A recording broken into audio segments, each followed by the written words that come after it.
Hello everyone, welcome to online classes. This is Nitish Jaiswal. तो कैसे हैं आप सभी? I think superb. Dear friends, आज का जो हमारा ये वीडियो है ये क्लास 10th के साइंस का रिफ्रैक्शन ऑफ लाइट, मतलब प्रकाश का अपवर्तन है। क्या है?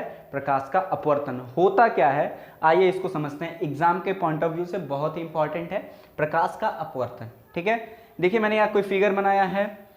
पहले परिभाषा जान लेते हैं, उसके बाद इस मैकेनिज्म या क्रियाविधि को समझते हैं। देखिए, जब कोई प्रकाश की किरण किसी एक माध्यम से किसी दूसरे माध्यम में जाती है, जब कोई प्रकाश की किरण किसी एक माध्यम से दूसरे माध्यम में जाती है तो अपने मार्ग से विचलित हो जाती है। यह प्रक्रिया प्रकाश का अपवर्तन कहलाती है।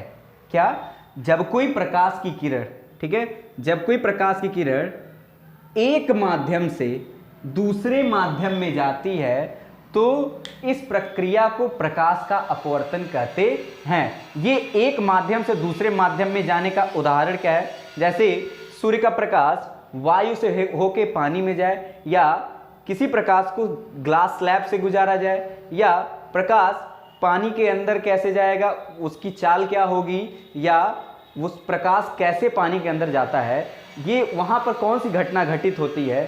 ठीक है, तो वहाँ पर कौन सी घटना घटित होती है? प्रकाश का अपवर्तन। क्या होता है कि जब कोई प्रकाश की किरण किसी एक माध्यम से दूसरे माध्यम में जाती है तो अपने मार्ग से क्या हो जाती है? विचलित हो जाती है। यह प्रक्रिया प्रकाश का अपवर्तन कहलाती है। ये फिगर है। जब कोई प्रकाश की किरण आती है तो उसे कौन सा किरण कहते हैं? आपतित किरण। जिस बिंदु से टकराती है उसे आपतन बिंदु, और आपतन बिंदु पर डाला गया लंब क्या कहलाता है? अभिलंब कहलाता है। देखिए, प्रकाश की किरण को इस रूप से जाना चाहिए था, लेकिन ये अपने मार्ग से क्या हो गई? विचलित होकर अभिलंब से थोड़े सा दूर हट गई। हुई कि नहीं हुई? ठीक है, तो परिभाषा क्या है अपवर्तन का? फिर से सुन लीजिए। जब कोई प्रकाश की किरण किसी एक माध्यम से दूसरे माध्यम में जाती है तो अपने मार्ग से क्या हो जाती है? विचलित हो जाती है। क्या हो जाती है? विचलित हो जाती है। लेकिन इसकी दो शर्तें हैं। कितनी शर्तें हैं? दो शर्तें हैं। वे शर्त क्या हैं उनको जानने से पहले जान लेते हैं कि माध्यम कितने होते हैं। ठीक है, माध्यम, देखिए दो माध्यम होते हैं मुख्यतः, एक सघन माध्यम, एक विरल माध्यम। निर्वात भी एक माध्यम होता है। ठीक है, लेकिन हम यहाँ बात करेंगे सघन और विरल माध्यम की। कितने माध्यम की? सरल और विरल माध्यम की। सघन माध्यम और दूसरा क्या है? विरल माध्यम।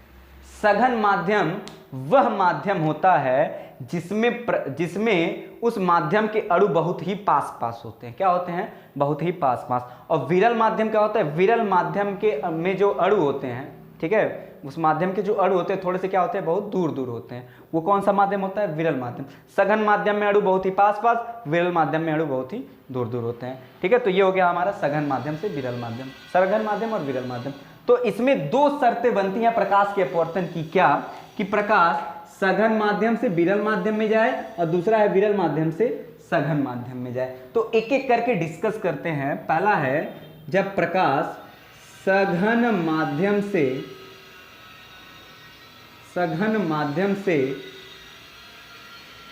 विरल माध्यम में जाए। क्या है? जब प्रकाश सघन माध्यम से विरल माध्यम में जाए।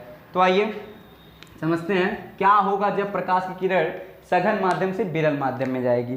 आइए पूरा फिगर के थ्रू समझते हैं। कोई प्रकाश की किरण, ये पहला जो माध्यम होगा कौन सा माध्यम होगा?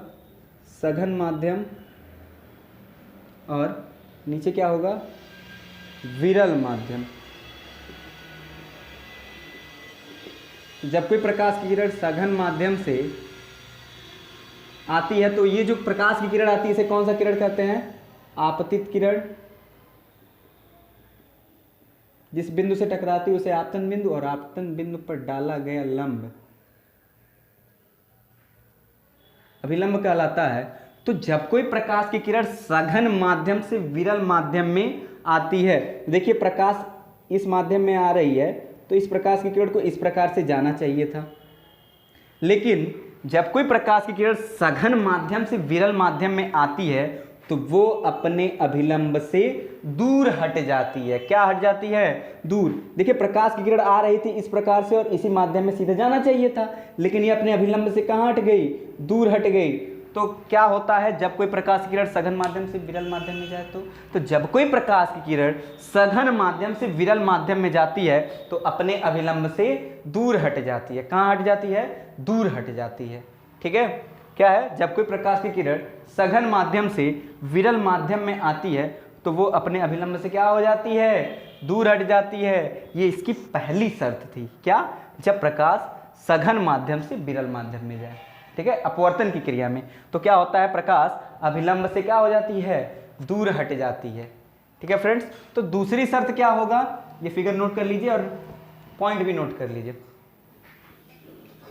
इसका नेक्स्ट जो पॉइंट होगा, दूसरा नंबर, दूसरा जो शर्त होगा,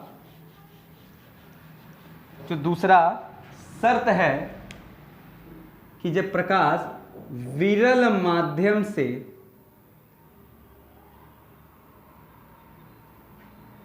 सघन माध्यम में जाए, जब प्रकाश विरल माध्यम से सघन माध्यम में जाए तो क्या होगा? आइए, कोई प्रकाश की किरण है, क्या होती है? आती है तो इसे कौन सा किरण कहते हैं? आपतित किरण कहते हैं। ठीक है, और ये जिस बिंदु पर टकराती है उसे आपतन बिंदु, आपतन बिंदु पर डाला गया लंब क्या कहलाता है? अभिलंब कहलाता है। प्रकाश इस प्रकार से आ रही थी इस मार्ग में तो इसको इस प्रकार से जाना चाहिए था, लेकिन ये कौन सा माध्यम है आपका? विरल, और ये है सघन। ये आपतित किरण,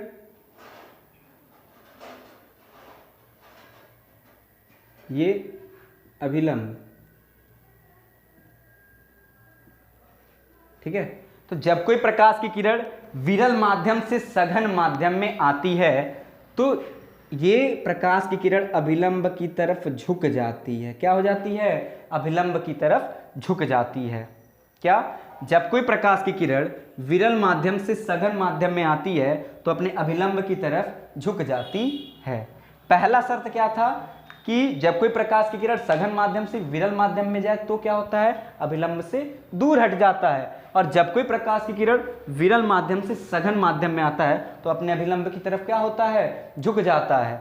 ठीक है फ्रेंड्स, तो इस वीडियो में मैंने आपको क्या बताया कि प्रकाश का अपवर्तन होता क्या है।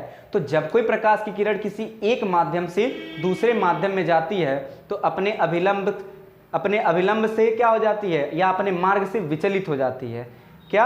जब कोई प्रकाश की किरण किसी एक माध्यम से दूसरे माध्यम में जाती है तो अपने मार्ग से विचलित हो जाती है। यह प्रक्रिया प्रकाश का अपवर्तन कहलाती है। और अपवर्तन की कितनी शर्तें हैं? कितनी? 2। पहला है कि जब कोई प्रकाश की किरण सघन माध्यम से विरल माध्यम में जाए, और दूसरा है जब कोई प्रकाश की किरण विरल माध्यम से सघन माध्यम में जाए। जब कोई प्रकाश की किरण सघन से विरल माध्यम में जाता है तो अपने अभिलंब से दूर हट जाता है, और जब कोई प्रकाश की किरण विरल माध्यम से सघन माध्यम में जाता है तो अपने अभिलंब की तरफ झुक जाता है। डियर फ्रेंड्स, नेक्स्ट वीडियो में मैं लेकर आऊंगा अपवर्तन के नियम को, जो कि एग्जाम के पॉइंट ऑफ व्यू से बहुत ही ज़्यादा मोस्ट इंपॉर्टेंट है। तो बने रहिए हमारे चैनल के साथ, ओम ऑनलाइन क्लासेस। याद है ना, लाइक, सब्सक्राइब और कमेंट तो दबा के कीजिएगा। Thank you.